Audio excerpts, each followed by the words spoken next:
When we're thinking about the basics of human resource management, we want to start with recruitment and selection, getting the right people on board. But once they're on board, we need to manage them well. And part of that is performance management.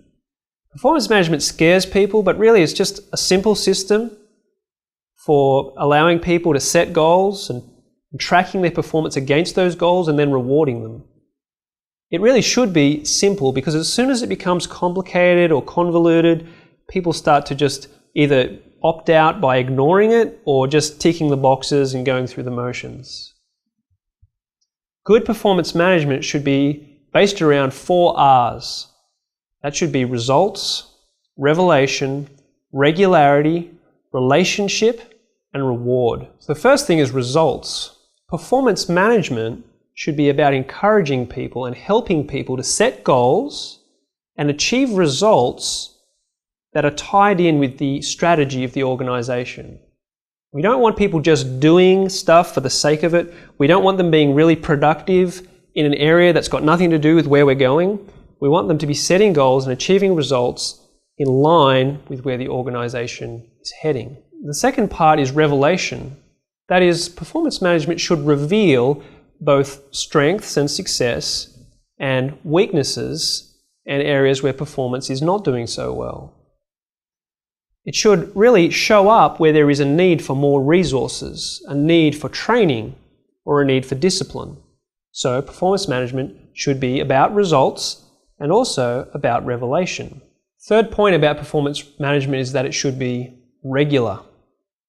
The idea of an annual review is a fairly outdated one. Successful organizations and managers often have a system of performance management which is fortnightly or weekly. The benefit of that is that when things start to go off track, you can spot that early on and deal with it. And when things are going well, you can spot that early on and encourage it. If it's not regular, it's easy for people to drift and start doing things that might be really productive but have nothing to do with their goals and the strategy of the organization. Or it's easy for people to be doing the right things but become discouraged. So performance management, it should be about results, should be revealing where the strengths and weaknesses are, it should be regular, and it should also be relational. That is, it shouldn't be based around some kind of technical computer system where you type in your results and get a little tick. It should be a conversation with a manager. Now that's going to require some emotional intelligence from managers, because inevitably one of the things you might need to deal with in performance management is poor performance. So you need to have the ability to confront that honestly, bring it out and talk about it without crushing the person's spirits. It needs to be part of a general relationship, part of a conversation that's ongoing and regular. Lastly, performance management needs to be about rewards. That is, you need to reward right behavior, reward people who are achieving their goals, their results that are tied to the strategy of the organization. People notice what gets rewarded. People do what gets rewarded. So if you have rewards over here, whether they're financial or they're just affirmation from a manager, whatever it is, and they're rewarding these behaviors, but your performance management is pointing people in this direction, people are going to do this because this is what's being rewarded. To be truly effective, whatever is being set here as a goal, that needs to be rewarded.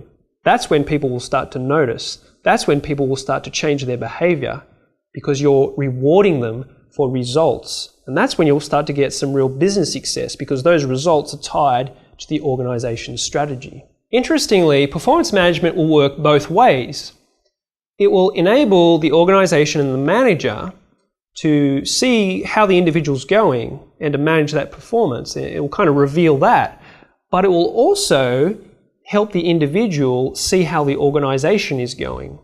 That is, if the individual's constantly being asked to do too much with too little resources without being trained appropriately, performance managers are actually going to bring that out, and it may actually lead to that individual becoming disillusioned with the organization. So it needs to be in the context of good management in every area, because not only will it show up individual weaknesses, it will show up organizational weaknesses.